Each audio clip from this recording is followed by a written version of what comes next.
सोचिए, चारों तरफ सन्नाटा, मीलों तक सिर्फ बंजर पहाड़ियां और रेगिस्तान, दूर दूर तक कोई इंसानी बस्ती नहीं। और अचानक पहाड़ों के बीच से एक गुफा निकलती है जिसके अंदर जल रहा है एक दिया जो 1000 साल से बुझा ही नहीं। हाँ, हम बात कर रहे हैं पाकिस्तान की। हम जानते हैं कि पाकिस्तान में मस्जिदें हैं, किले हैं, लेकिन क्या आपको पता है कि वहाँ ऐसे हिंदू मंदिर भी खड़े हैं जो सदियों पुराने दौर की याद दिलाते हैं?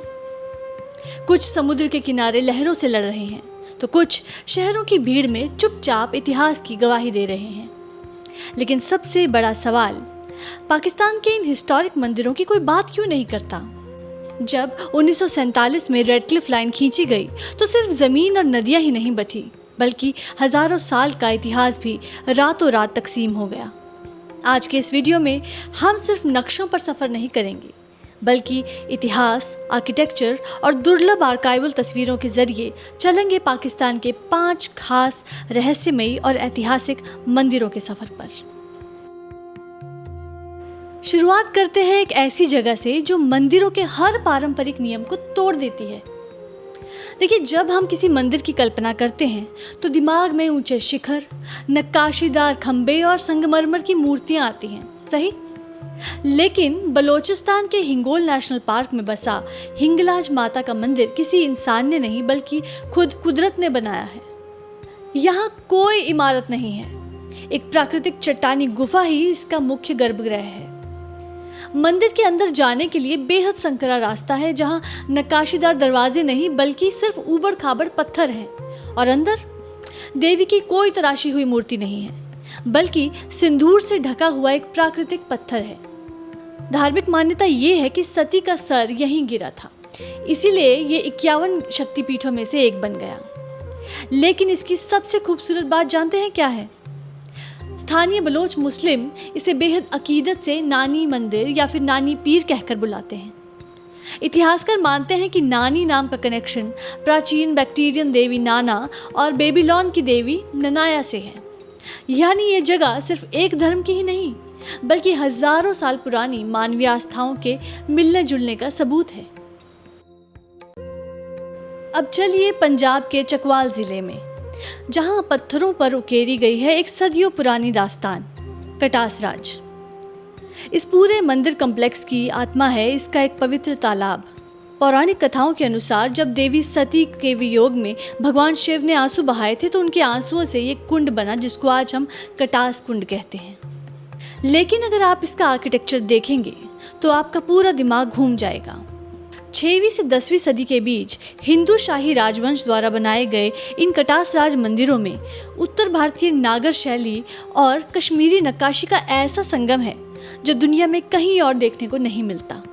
यहाँ मुख्य शिव मंदिर के अलावा 7 मंदिरों का एक क्लस्टर है जिसे सतघरा कहते हैं।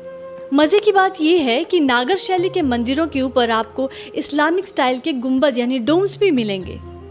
और बाद में सिख साम्राज्य के जनरल हरि सिंह नलवा ने यहाँ एक हवेली भी बनाई जो अब काफ़ी जर्जर हालत में भी यहाँ खड़ी है। तो एक ही जगह पर बौद्ध स्तूप के अवशेष, शिव मंदिर, सिख हवेली और कश्मीरी नक्काशी कटास राज को सच में उपमहाद्वीप का सबसे बड़ा हिस्टोरिकल फ्लेक्स बनाती है। आधुनिक इतिहास से इसका जुड़ाव तब और गहरा हो जाता है जब 2005 में भारत के पूर्व उप प्रधानमंत्री लाल कृष्ण आडवाणी ने इस ऐतिहासिक स्थल का दौरा भी किया था। तो अगर पत्थर बोल सकते तो शायद कटास राज उपमहाद्वीप की 1000 साल पुरानी कहानी खुशी खुशी सुना देता। तीसरी जगह हमें ले जाती है पेशावर के उस इलाके में जहाँ कभी सिल्क रूट के व्यापारी रुका करते थे, गोरखत्री। और यहीं मुगल दौर की एक विशाल सराय के बीचों बीच छुपा है 19वीं सदी का गोरखनाथ मंदिर। पकी हुई लाल ईंटों, चूने के गारे और लोहे के राफ्टर से बना ये मंदिर वास्तुकला की एक अनोखी मिसाल है। यहाँ 500 लोगों के ठहरने के लिए कमरे, 600 साल पुराने पीपल के 2 विशाल पेड़ और एक गहरा चट्टानी कुआं है। हालांकि वक्त की मार से इसके अंदर बने खूबसूरत फ्रेस्को चित्र और नक्काशियाँ धूमिल हो चुके हैं, लेकिन ये ईंटें आज भी अपनी गवाही देती हैं कि पेशावर ने कभी नाथ परंपरा, सूफी अकीदत और सिख सरपरस्ती को एक साथ सांस लेते देखा है। अब रुख करते हैं समुद्र का। कराची के मनोर द्वीप पर जहां समुद्र की खारी हवाओं के बीच खड़ा है श्री वरुण देव मंदिर। जल के देवता वरुण देव, जिन्हें झूलेलाल भी कहा जाता है, उन्हें समर्पित यह मंदिर पीले बलुआ पत्थर यानी सैंडस्टोन से बना है।